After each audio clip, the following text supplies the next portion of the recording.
Benua Antartika adalah benua yang hampir keseluruhan wilayahnya ditutupi oleh es. Antartika memiliki kelembaban rendah, suhu rendah dibanding tempat lain di bumi, tandus, berangin terkencang, dan memiliki elevasi tinggi. Antartika dianggap sebagai gurun, dengan curah hujan hanya 200 mm, 8 inci, di sepanjang pantai dan jauh lebih sedikit di pedalaman. Wilayah benua Antartika. Benua Antartika memiliki luas 15.540.000 km persegi atau sekitar 2 kali luas wilayah benua Australia. Benua Antartika tidak memiliki penduduk asli. Diperkirakan terdapat sekitar 1.000 orang tinggal di Antartika dalam satu waktu, namun tergantung juga terhadap musim. Orang yang tinggal di Antartika biasanya menggunakan zona waktu negara asalnya. Walau tidak ada pemukim tetap, 29 negara yang menandatangani Traktat Antartika memiliki stasiun riset yang umumnya selalu digunakan sepanjang tahun. Iklim benua Antartika. Antartika adalah tempat terdingin di bumi dengan suhu mencapai 85 hingga 90 derajat Celcius di musim dingin dan 30 derajat lebih tinggi di musim panas. Bagian tengahnya dingin dan kering serta hanya mengalami sedikit curah hujan. Turunnya salju juga terjadi di bagian pesisir, dengan catatan tertinggi 48 inci dalam 48 jam. Hampir seluruh benua ini diselimuti es setebal rata-rata 2,5 km. Tergantung pada lintangnya serta waktu malam atau siang yang konstan, membuat iklim yang biasa dialami manusia tidak terdapat di benua ini. Flora dan fauna benua Antartika. Hewan yang umum dijumpai di wilayah ini adalah penguin. Penguin adalah jenis burung yang tidak bisa terbang, tetapi penguin merupakan penyelam yang ulung. Hewan lainnya adalah singa laut, anjing laut, dan ikan paus. Sedangkan flora yang hidup di benua Antartika adalah berupa lumut di daerah pesisir. Bentang alam benua Antartika. Benua Antartika tertutup es dengan ketebalan mencapai 3 km bahkan lebih. Karena berat, es itu sendiri secara perlahan terdorong ke pantai yang kemudian patah menjadi pecahan gunung es di lautan es selatan. Di benua ini juga terdapat pegunungan raksasa, yaitu pegunungan Transantartika yang memanjang hampir 5.000 km. Pegunungan ini membagi benua Antartika menjadi dua wilayah utama, yaitu Antartika Timur, Antartika Besar, dan Antartika Barat, Antartika Kecil.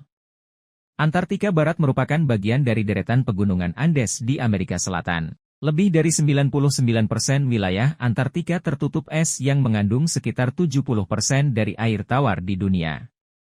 Es yang tebal menutupi daerah-daerah tinggi dari Antartika dengan ketinggian sekitar 2.300 meter. Titik tertinggi adalah Vinson Massif, 4.897 meter, dan titik terendah adalah Palung Bentley Subglacial, 2.538 meter di bawah permukaan laut, yang terletak di Antartika Barat. Palung ini tertutup oleh lapisan es dengan ketebalan lebih dari 3.000 meter. Lembaran lapisan es di atas perairan mendukung sekitar 10% dari total luas benua Antartika. Ross Ice Shelf, Selat Es Ross, dan Ronne Ice Shelf, Selat Es Ronne, merupakan dua lapisan es perairan yang paling luas. Namun, tidak semua wilayah Antartika tertutup es. Di antaranya sebagian besar lahan di semenanjung Antartika, Wilkes Land, Southern Victoria Land, Pulau Ross dan puncak serta lembah pegunungan Transantartika juga pegunungan Ellsworth yang berupa batuan. Antartika seringkali disebut sebagai benua dingin. Suhu rata-rata berkisar 10 derajat Celcius dan suhu terendah di sana mencapai sekitar 80 derajat Celcius. Dinginnya suhu Antartika, apakah mungkin manusia tinggal di benua ini sepanjang tahun? Seluruh benua Antartika diselimuti lapisan es yang sangat besar, kira-kira 13,66 juta km persegi. Benua Antartika mengalami dua musim, panas dan dingin. Pada musim panas yang cerah di Antartika, matahari tidak terbenam. Demikian juga pada musim dingin yang gelap, matahari tidak pernah terbit di Antartika. Kedua musim berlangsung masing-masing selama sekitar 6 bulan.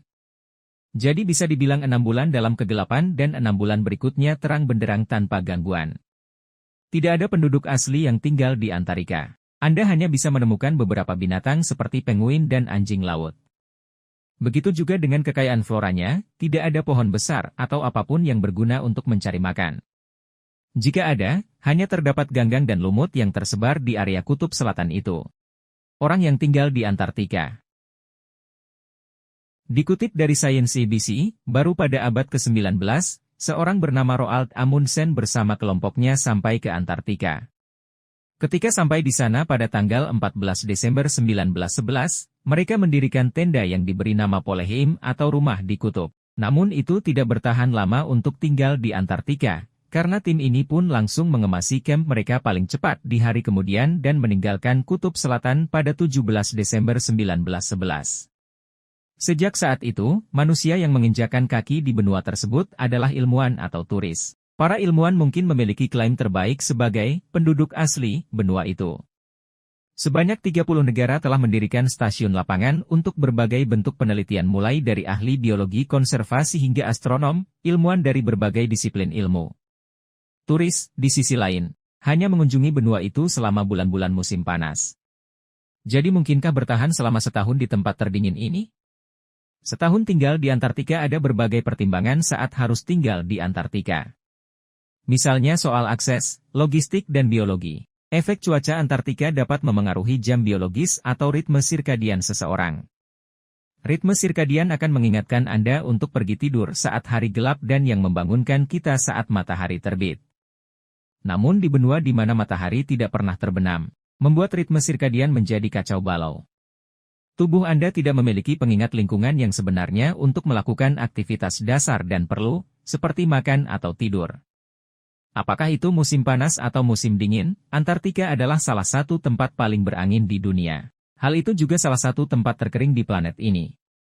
Memang manusia bisa melakukan aklimatisasi, tetapi sangat tidak mungkin untuk beradaptasi dengan iklim Antartika yang keras sepanjang hidup. Apalagi manusia tidak memiliki lapisan lemak di bawah kulit seperti anjing laut atau penguin. Untuk pemenuhan makanan juga sulit. Menanam tanaman secara hidroponik hanya mungkin dilakukan di rumah kaca.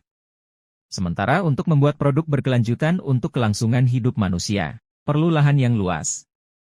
Tinggal di Antartika selama setahun sama dengan tinggal di Stasiun Luar Angkasa Internasional selama setahun. Secara teknis, tidak ada manusia yang seharusnya hidup di salah satu lingkungan ekstrim itu.